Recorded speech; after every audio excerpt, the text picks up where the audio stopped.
Mesdames et messieurs, chers amis, les services du SVR m'ont transmis une information stratégique. Ce que je vais dire maintenant ne concerne pas un pays, mais l'équilibre du monde. On m'indique que, sous couvert de sécurité et de stabilité, les États-Unis renforcent méthodiquement leur pression autour du Groenland. Pression politique, pression économique, présence militaire croissante. Est-ce vrai? Parce que si c'est le cas, alors il ne s'agit pas d'un malentendu. Il s'agit d'un scénario ancien que l'histoire a déjà vu se répéter. Ce projet n'est pas nouveau. Dès le 19e siècle, les États-Unis envisageaient déjà le contrôle du Groenland. À l'époque, on se moquait aussi de l'achat de l'Alaska.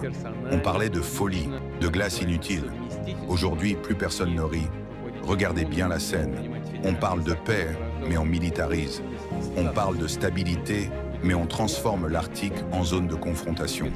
C'est comme prétendre protéger une maison tout en empilant des armes dans le salon. L'absurdité est totale. Soyons clairs, le Groenland, en tant que territoire, ne concerne pas directement la Russie. Mais ce qui nous concerne, ce qui nous inquiète profondément, c'est la militarisation accélérée de l'Arctique. L'OTAN désigne désormais le Grand Nord comme un possible théâtre de conflit. Des exercices se multiplient, des troupes avancent, y compris avec des pays avec lesquels nous n'avions, hier encore, aucun différend. La Russie n'a jamais menacé qui que ce soit en Arctique. Jamais. Mais croire que nous resterons spectateurs pendant que l'équilibre stratégique est rompu, c'est une grave erreur de calcul. Si cette logique se poursuit, si la sécurité devient un prétexte à la domination, alors un précédent dangereux est en train de naître.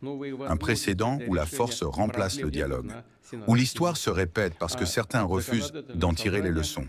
Il est encore temps de reculer. Il est encore temps de choisir l'équilibre plutôt que l'escalade. Mais chaque jour compte, chaque décision compte. Parce que l'histoire observe, les peuples observent. Et les conséquences dépasseront les frontières, les générations et toutes les illusions de contrôle. Je n'accuse pas, je préviens. Dites-moi en commentaire, pensez-vous que cette stratégie protège réellement la paix mondiale ?